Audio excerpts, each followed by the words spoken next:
Hi, Robbins. How's everybody today? Good. I have a little rhyme for you. You probably know it. One, two, three, four, five. Once I caught a fish alive. Six, seven, eight, nine, 10. Then I let him go again. Why did you let him go? Because he bit my fingers so. Ouch. Speaking of fish, I wanted to show you that I added Swimmy to my Under the Sea world. There he is. I let him dry and I cut him out. There's Swimmy and there's all of his friends. What are you using to create your Under the Sea world? Are you using crayons? Are you using blocks and toys? Are you using tissue paper? I can't wait to see everybody's Under the Sea world if you decide that you want to do one. All right, Robbins. I have a friend here, Mr. Mix-Up. He asked if we could play Will It Sink or Will It Float? Would you like to? Okay, let's do it. Mr. Mix-Up is excited.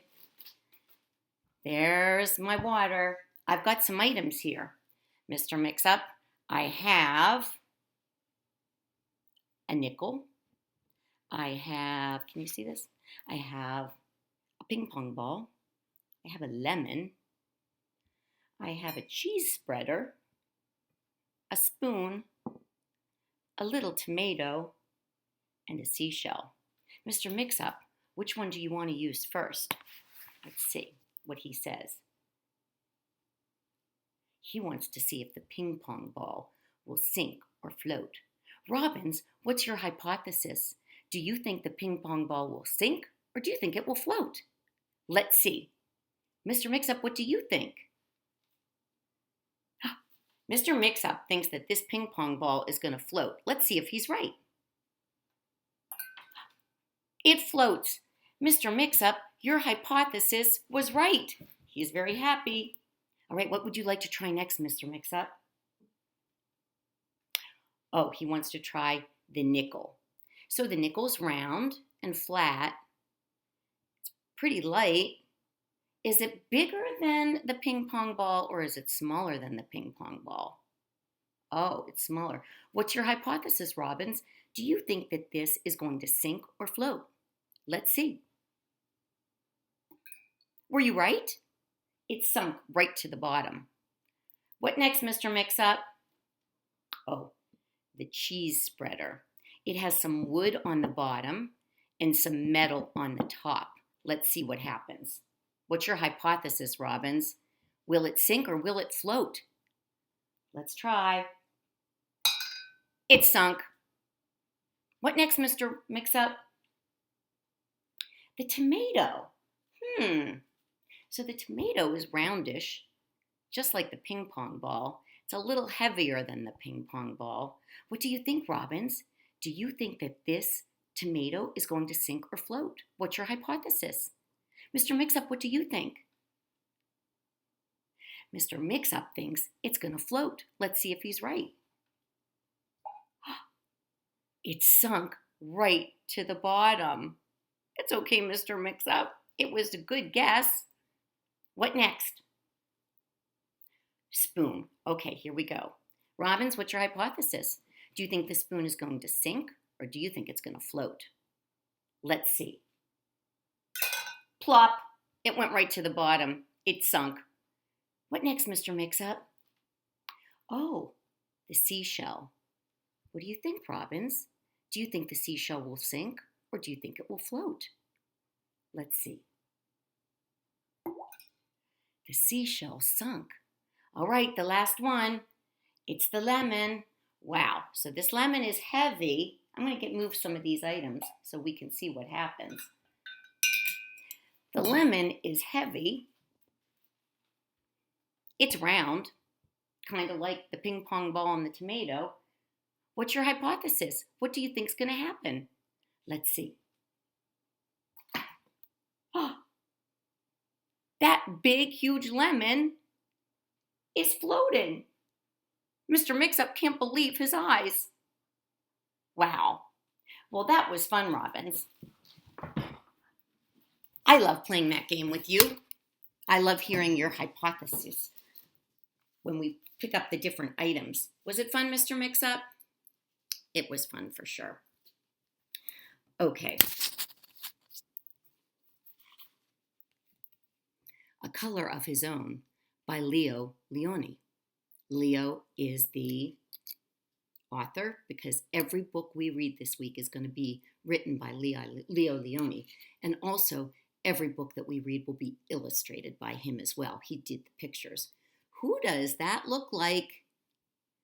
Does he look like the mixed up chameleon that we went to see at the play?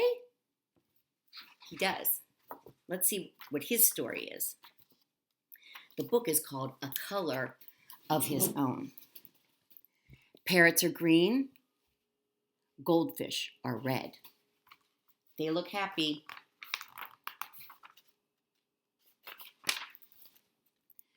Elephants are gray and pigs are pink. He's a cute piglet. Except for chameleons, they change color wherever they go. Yellow, green, blue, and purple. On lemons, they're yellow. In heather, they are purple.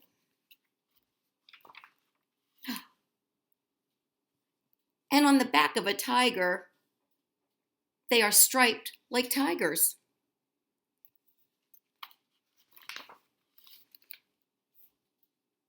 One day, a chameleon who was sitting on a tiger's tail said to himself, "If I remain on a leaf, I shall be green forever, and so I too will have a color of my own." That's a good idea. Let's see what happens. With this thought, he cheerfully climbed on the greenest leaf he could find. But in autumn, the leaf turned yellow, and so did the chameleon.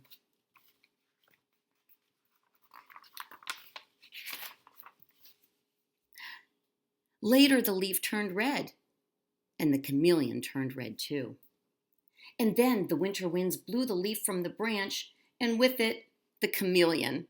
It fell right off that tree when the leaves started falling.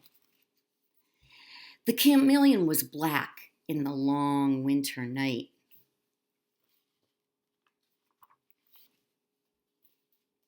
But when spring came, he walked out into the green grass, and there he met another chameleon.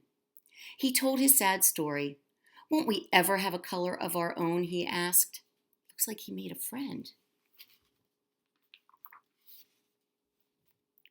"I'm afraid not," said the other chameleon, who was older and wiser. "But," he added, "why don't we stay together?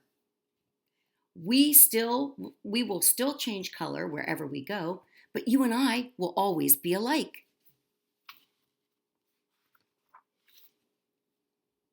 And so they remained side by side. They were green together.